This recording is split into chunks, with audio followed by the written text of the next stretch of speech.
Olá pessoal, volto aqui com o terceiro e último vídeo para comentar um pouco sobre a história do ateísmo no mundo islâmico a partir aqui do capítulo do Samuli Shialk, que está aqui no livro o Manual Oxford sobre ateísmo.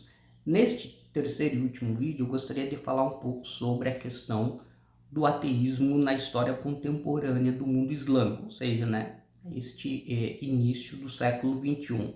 Tá? Essa última parte eu começaria dizendo inicialmente que o autor, o Samuli, ele vai nos dizer que nessa história contemporânea, da virada do século XX para o século XXI, em relação ao ateísmo, uma das mudanças significativas é o declínio do comunismo e do marxismo como um referencial para se pensar a questão do ateísmo no mundo islâmico. A gente tem, depois da queda do Muro de Berlim, do fim da União Soviética, a questão do marxismo e do comunismo entra ali num momento de declínio, em termos de influência social e política. E isso também se faz presente dentro do mundo islâmico. Então, ao longo do século XX, o ateísmo, em parte,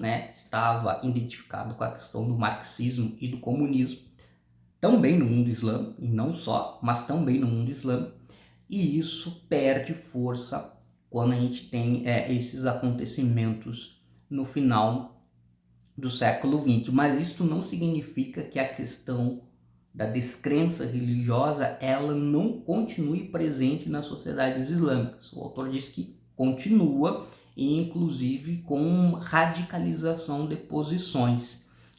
Então, o ateísmo sendo expresso como uma rejeição política e moral muito forte, seja da ideia das profecias, da religião, da concepção de Deus, da forma de organizar a sociedade, a rejeição dos princípios religiosos como norteadores da vida coletiva. Então a gente vai ter isso aí. Um outro dado que o Samuli vai mencionar neste capítulo é sobre o perfil das pessoas ateias no mundo islâmico.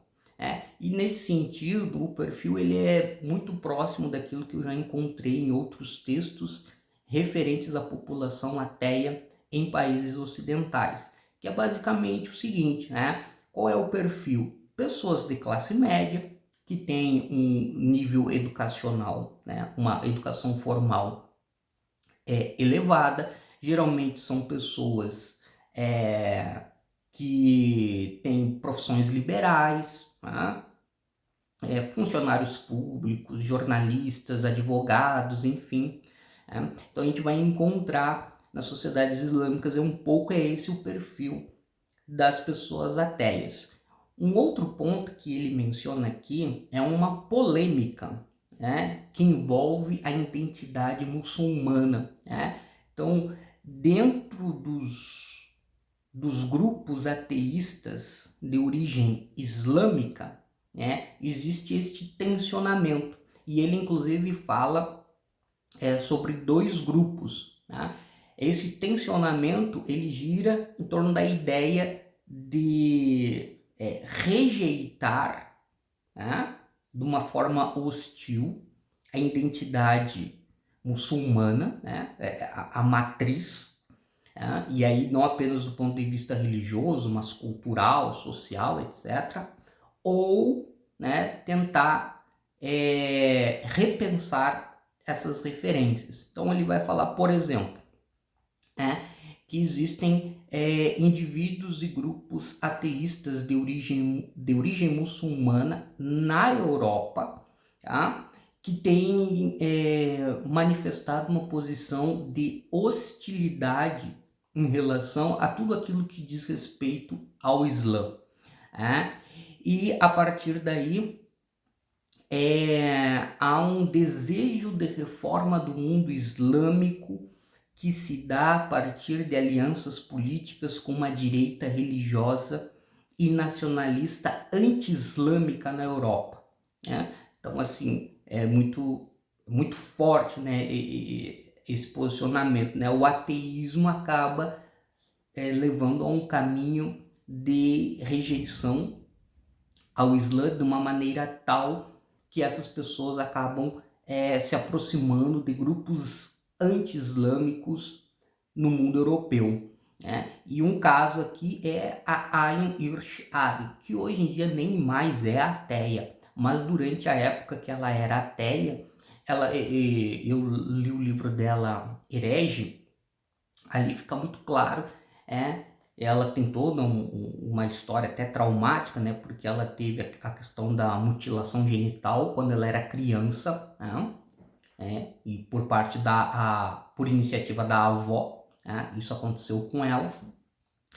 E depois, adulta, ela conseguiu se mudar para a Europa, e aí ela rompe com a religião islâmica e se torna ateia, mas ela tem, pelo livro que eu li, né, ela manifesta assim, uma admiração muito grande, pelos valores e pelo modelo de sociedade ocidental, que tem como uma consequência uma hostilidade muito grande em relação ao mundo islâmico. Não?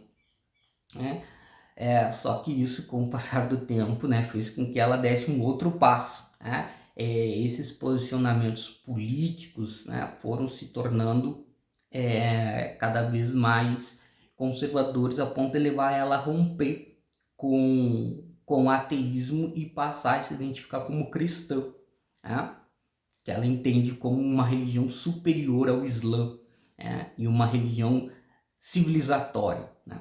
Enfim, não é mais ateia, não se identifica mais como ateia. E tem um segundo grupo, que são ateus de origem islâmica, que eles não têm esse posicionamento hostil a tudo que diz respeito ao Islã, mas eles pensam muito dentro da lógica da necessidade de reformas nas sociedades islâmicas, né, no sentido de tornar essas sociedades mais plural em seus valores, visões de mundo, onde o ateísmo possa se tornar uma possibilidade de ser expressa pelas pessoas, Então não é a ideia assim, temos que eliminar a religião islâmica, mas temos que pensar na convivência das diferenças. Obviamente isso leva a um enfrentamento em relação àquelas perspectivas mais fundamentalistas, aquelas leituras mais fundamentalistas sobre a fé islâmica em determinados grupos. Então isso é inevitável.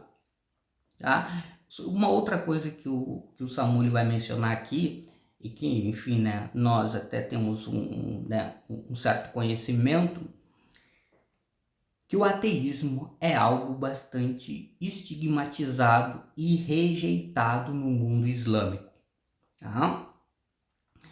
E não apenas é estigmatizado, rejeitado, como é perseguido. Então ele vai mencionar, por exemplo, que no Egito não existe a possibilidade legal de não ter crença religiosa. E as pessoas que ousam se apresentar como ateias, eu até vou ler aqui, bem rapidinho, ele vai dizer que as pessoas abertamente não religiosas, Egito, elas ficam passíveis de sofrer vários tipos de represálias. Podem perder o emprego, se forem casadas, podem ser alvo de divórcio, ou podem ser impossibilitadas de se casar, podem ser excluídas da família e, nos casos mais extremos, podem até mesmo ser assassinadas. E, nesse sentido, o autor também menciona que na Arábia Saudita e no Irã, a apostasia é considerada um crime capital. A apostasia no sentido de manifestar posições de crítica e hostilidade em relação à religião. E aí ele coloca, dentro da ideia de apostasia, o ateísmo é um elemento que está. Então, ou seja, a pessoa pode inclusive ser condenada à morte nessas sociedades por causa disso. Tá? E para finalizar, o autor ele vai mencionar que o ateísmo, né, ou pegando o termo árabe, né, ilha, faz parte da história islâmica. A descrença religiosa faz parte da história islâmica desde os seus primórdios e se constituiu ao longo do tempo como uma tradição radical de crítica à visão de mundo religiosa e aos códigos morais decorrentes desta visão de mundo religiosa que busca, digamos assim, criar um modelo de sociedade. Tá? Então este radicalismo, que se traduz inclusive no radicalismo político, ele é muito presente dentro das tradições ateístas na história islâmica. Bom, pessoal, era isso, né? Deixe aí seus comentários, o que acharam dos vídeos aí, do conteúdo, e assim que possível eu retorno ao canal com mais material. Um abraço e até mais.